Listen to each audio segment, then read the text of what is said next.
ವೀಕ್ಷಕರೇ ನಮಸ್ಕಾರ. ತಮ್ಮ ಪರಿಚಯ ವಾಹಿನಿಗೆ ಸುಸ್ವಾಗತ.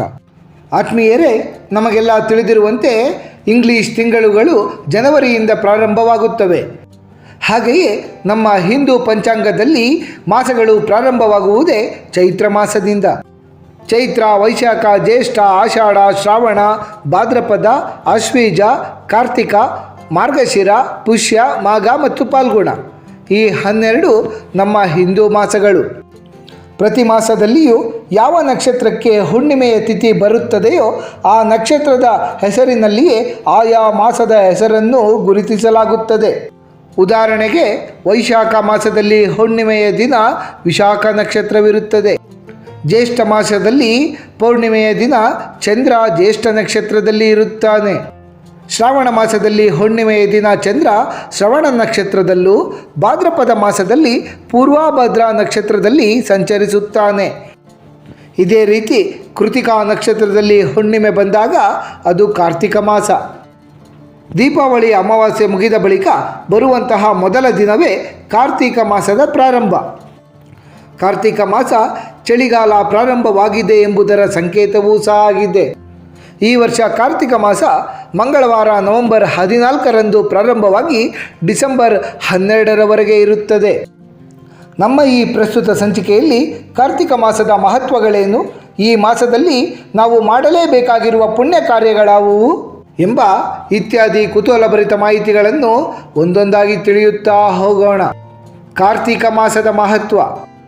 ಕಾರ್ತಿಕ ಮಾಸ ಹಿಂದೂ ಪಂಚಾಂಗದ ಪ್ರಕಾರ 12 ಮಾಸಗಳಲ್ಲಿ 8ನೆಯ ಮಾಸವಾಗಿದೆ. ಮಾಸಗಳಲ್ಲಿ ಅತ್ಯಂತ ಶ್ರೇಷ್ಠವಾದ ಮಾಸ ಎಂದರೆ ಅದು ಕಾರ್ತಿಕ ಮಾಸ. ಸ್ಕಂದ ಪುರಾಣದಲ್ಲಿ ಕಾರ್ತಿಕ ಮಾಸದ ಮಹತ್ವವನ್ನು ವಿವರಿಸುವಾಗ ವೇದಗಳಿಗೆ ಸಮಾನವಾದ ಶಾಸ್ತ್ರವಿಲ್ಲ, ಗಂಗಾ ನದಿಗೆ ಸಮಾನವಾದ ತೀರ್ಥವಿಲ್ಲ, ಕೃತಯುಗಕ್ಕೆ ಸಮಾನವಾದ ಯುಗವಿಲ್ಲ ಹಾಗೂ ಕಾರ್ತಿಕ ಮಾಸಕ್ಕೆ ಸಮಾನವಾದ ಮಾಸವಿಲ್ಲ ಎಂದು ಉಲ್ಲೇಖಿಸಲಾಗಿದೆ. ಕಾರ್ತಿಕ ಮಾಸವನ್ನು ದಾಮೋದರ ಮಾಸ ಎಂದು ಸಹ ಕರೆಯಲಾಗುತ್ತದೆ. ಈ ಮಾಸ ಭಗವಾನ್ ಮಹಾವಿಷ್ಣು ದೇವರಿಗೆ ಬಹು ನೆಚ್ಚಿನ ಮಾಸ. ಕಾರ್ತಿಕ ಮಾಸವು ಪೌರಾಣಿಕ ನಂಬಿಕೆಗಳ ಪ್ರಕಾರ ಚಾತುರ್ಮಾಸದ ಪ್ರಮುಖ ತಿಂಗಳಾಗಿದೆ. ಆಷಾಢ ಮಾಸದ ಶುಕ್ಲ ಪಕ್ಷದ ಏಕಾದಶಿ ಎಂದು ಭಗವಾನ್ ಮಹಾವಿಷ್ಣು ದೇವರು ಶಯನವನ್ನು ಪ್ರಾರಂಭಿಸುತ್ತಾರೆ. ತದನಂತರ ಕಾರ್ತಿಕ ಮಾಸದ ಏಕಾದಶಿ ಎಂದು ನಿದ್ರೆಯಿಂದ ಏಳುತ್ತಾರೆ. ಈ ದಿನವನ್ನು ಪ್ರಬೋಧಿನಿ ಏಕಾದಶಿ ಎಂದು ಕರೆಯಲಾಗುತ್ತದೆ. ಕಾರ್ತಿಕ ಮಾಸ ಭಗವಾನ್ ಮಹಾವಿಷ್ಣುವಿಗೆ ಸುಪ್ರಭಾತದ ಕಾಲ. ಹಾಗಾಗಿಯೇ ಮಹಾವಿಷ್ಣು ದೇವರು ಈ ಸಮಯದಲ್ಲಿ ಪ್ರಸನ್ನಾವಸ್ಥೆಯಲ್ಲಿ ಇರುತ್ತಾರೆ. ಹಾಗಾಗಿ ಮಹಾವಿಷ್ಣು ದೇವರ ಆರಾಧನೆಗೆ ಅತ್ಯಂತ ಶ್ರೇಷ್ಠ ಸಮಯ ಈ ಕಾರ್ತಿಕ ಮಾಸ.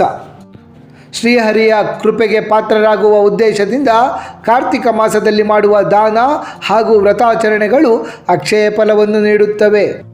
ಕಾರ್ತಿಕ ಮಾಸ ಭಗವಾನ್ ಮಹಾವಿಷ್ಣು ದೇವರ ಮಾಸವಾದರೂ ಈ ಮಾಸ ಶಿವದೇವರ ಆರಾಧನೆಗೂ ಸಹ ಬಹಳ ವಿಶೇಷವಾಗಿದೆ. ಶ್ರಾವಣ ಹಾಗೂ ಕಾರ್ತಿಕ ಸೋಮವಾರಗಳಲ್ಲಿ ಶಿವದೇವರ ಆರಾಧನೆಯನ್ನು ಮಾಡಿದರೆ ವಿಶೇಷ ಫಲ ದೊರೆಯುತ್ತದೆ. ಕಾರ್ತಿಕ ಮಾಸಕ್ಕೂ ಶಿವದೇವರಿಗೂ ಇರುವ ಸಂಬಂಧದ ಕುರಿತು ಒಂದು ಪೌರಾಣಿಕ ಕಥೆ ಇದೆ. ಹಿಂದೊಮ್ಮೆ ರಕ್ಕಸನಾದ ತಾರಕನ 3 ತಮ್ಮಂದಿರು ಬ್ರಹ್ಮದೇವರನ್ನು ಕುರಿತು ತಪಸ್ಸನ್ನು ಮಾಡುತ್ತಾರೆ. ಅವರ ತಪಸ್ಸಿಗೆ ಮೆಚ್ಚಿದ ಬ್ರಹ್ಮದೇವರು ಅಸುರ ಸಹೋದರರಿಗೆ ಅಂತರಿಕ್ಷದಲ್ಲಿ ತೇಲಾಡುವ 3 ನಗರಗಳನ್ನು ವರವಾಗಿ ನೀಡುತ್ತಾರೆ. ಹಾಗಾಗಿ ಈ ರಕ್ಕಸ ಸಹೋದರರಿಗೆ ತ್ರಿಪುರಾಸುರರು ಎಂಬ ಹೆಸರು ಬರುತ್ತದೆ. ಯಾರು ಆ ರಕ್ಕಸರ 3 ನಗರಗಳನ್ನು ಒಂದೇ ಬಾಣದಿಂದ ಸುಟ್ಟು ಬೂದಿ ಮಾಡುತ್ತಾರೋ ಅವರಿಂದ ಮಾತ್ರ ಆ ರಾಕ್ಷಸರನ್ನು ಸಂಹರಿಸಲು ಸಾಧ್ಯ ಎಂಬ ವರವನ್ನು ಸಹ ಬ್ರಹ್ಮದೇವರು ನೀಡಿರುತ್ತಾರೆ.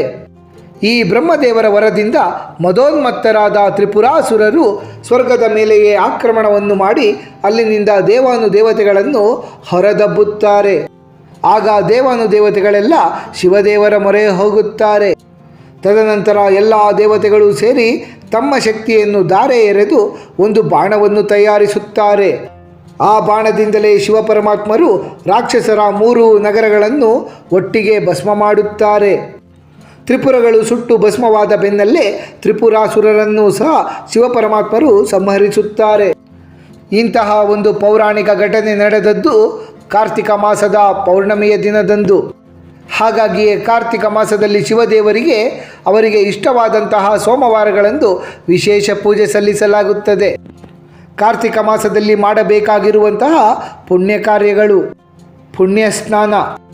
ಕಾರ್ತಿಕ ಮಾಸದಲ್ಲಿ ಗಂಗಾ ನದಿಯು ಎಲ್ಲ ನದಿಗಳಿಗೂ ಕಾಲುವೆಗಳಿಗೂ ಹರಿದು ಗಂಗಾ ನದಿಯಷ್ಟೇ ಅವುಗಳನ್ನು ಸಹ ಪವಿತ್ರಗೊಳಿಸಿರುತ್ತದೆ.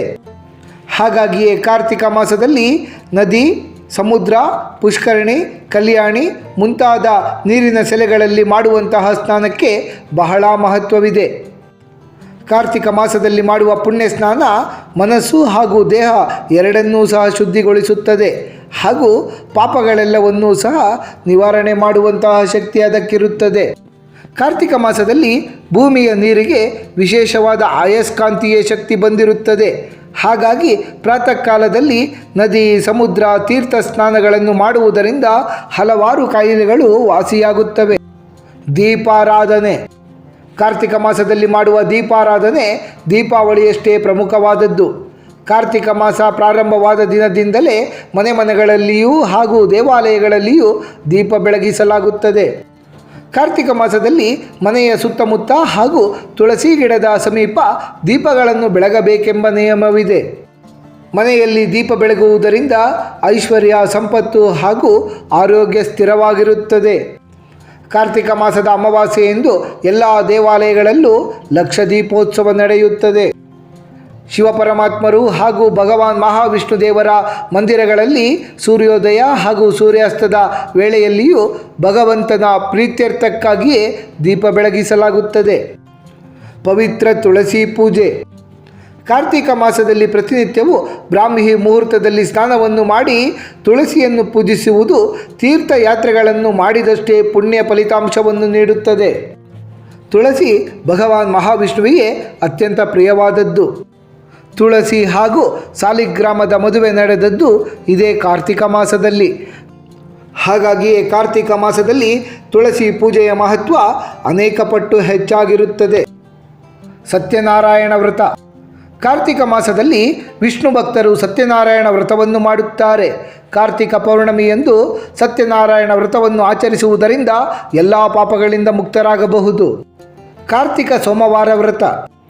ಕಾರ್ತಿಕ ಸೋಮವಾರದ ದಿನದಂದು ಶಿವಭಕ್ತರೆಲ್ಲ ಇಡೀ ದಿನ ಉಪವಾಸವಿದ್ದು ಶಿವಪಂಚಾಕ್ಷರಿ ಮಂತ್ರವನ್ನು ಪಠಿಸುತ್ತಾ ಶಿವದೇಗುಲಗಳಲ್ಲಿ ರುದ್ರಾಭಿಷೇಕಗಳನ್ನು ಮಾಡುತ್ತಾರೆ. ಕಾರ್ತಿಕ ಸೋಮವಾರಗಳಂದು ವ್ರತಾಚರಣೆಯನ್ನು ಮಾಡಿ ಶಿವದೇವರನ್ನು ಪೂಜಿಸುವುದರಿಂದ ಶಿವದೇವರು ಪ್ರಸನ್ನರಾಗಿ ಮಾನಸಿಕ ಹಾಗೂ ದೈಹಿಕ ಆರೋಗ್ಯಗಳನ್ನು ನಮಗೆ ಕರುಣಿಸುತ್ತಾರೆ. ಅಲ್ಲದೆ ಅವಿವಾಹಿತ ಕನ್ಯೆಯರು ಶಿವದೇವರನ್ನು ಕಾರ್ತಿಕ ಮಾಸದಲ್ಲಿ ಪೂಜಿಸುವುದರಿಂದ ಶಿವನಂತಹ ವರವನ್ನು ಪಡೆದುಕೊಳ್ಳಬಹುದು. ಗೀತಪಾಠ ಹಾಗೂ ಶ್ರವಣ. ಕಾರ್ತಿಕ ಮಾಸದಲ್ಲಿ ಮಹಾಭಾರತ, ಭಗವದ್ಗೀತೆ, ರಾಮಾಯಣ ಹಾಗೂ ಭಾಗವತ ಗ್ರಂಥಗಳ ಶ್ರವಣ, ಪಠಣ, ಪಾರಾಯಣಗಳನ್ನು ಮಾಡಬೇಕು. ಗೀತಪಾಠ ಪಠಣಾದಿಗಳನ್ನು ಯಾರು ಕಾರ್ತಿಕ ಮಾಸದಲ್ಲಿ ಮಾಡುತ್ತಾರೋ ಅವರ ಪುಣ್ಯದ ಫಲವನ್ನು 100 ವರ್ಷಗಳವರೆಗೆ ಹೇಳಿದರೂ ಸಹ ಸಾಲದಾಗುತ್ತದೆ. ಕಾರ್ತಿಕ ಮಾಸದಲ್ಲಿ ಶ್ರೀಮದ್ ಭಾಗವತ ಶ್ರವಣವನ್ನು ಯಾರು ಮಾಡುತ್ತಾರೋ ಅವರು ಎಲ್ಲ ಪಾಪಗಳಿಂದ ಮುಕ್ತರಾಗಿ ಸದ್ಗತಿಯನ್ನು ಪಡೆಯುತ್ತಾರೆ. ಧಾತ್ರಿ ಹೋಮ.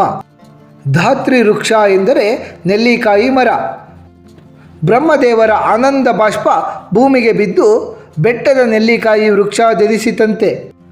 ಕಾರ್ತಿಕ ಮಾಸದಲ್ಲಿ ಧಾತ್ರಿ ಹೋಮ ಅತ್ಯಂತ ವಿಶೇಷವಾದ ಆಚರಣೆ.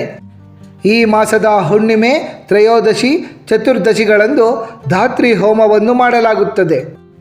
ಧಾತ್ರಿ ಹೋಮವನ್ನು ಮಾಡುವುದರಿಂದ ಅಶ್ವಮೇಧ ಯಾಗ ಮಾಡಿದಷ್ಟೇ ಪುಣ್ಯ ನಮಗೆಲ್ಲ ಪ್ರಾಪ್ತಿಯಾಗುತ್ತದೆ. ದಾನ ಧರ್ಮಗಳು. ಕಾರ್ತಿಕ ಮಾಸದಲ್ಲಿ ಅನ್ನದಾನ, ಗೋದಾನ, ಜಲದಾನ, ವಸ್ತ್ರದಾನ, ಬಾಳೆಹಣ್ಣು ದಾನ, ಸಾಲಿಗ್ರಾಮ ದಾನ, ಶಂಖದಾನ ಇವುಗಳೆಲ್ಲವನ್ನೂ ಮಾಡಲಾಗುತ್ತದೆ. ಇವುಗಳೆಲ್ಲದರಲ್ಲಿಯೂ ಅನ್ನದಾನ, ಜಲದಾನಗಳು ಬಹಳ ಶ್ರೇಷ್ಠವಾದುದಾಗಿವೆ.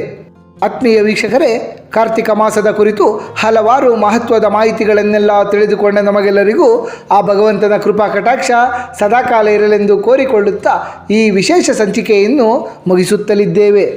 ವೀಕ್ಷಕರೇ, ನಿಮಗೆ ಈ ವಿಡಿಯೋ ಇಷ್ಟವಾಗಿದ್ದಲ್ಲಿ ಲೈಕ್ ಮಾಡಿ, ಶೇರ್ ಮಾಡಿ ಮತ್ತು ಸಬ್ಸ್ಕ್ರೈಬ್ ಮಾಡಿ ಹಾಗೂ ಬೆಲ್ ಬಟನ್ ಒತ್ತುವುದನ್ನು ಮರೆಯಬೇಡಿ.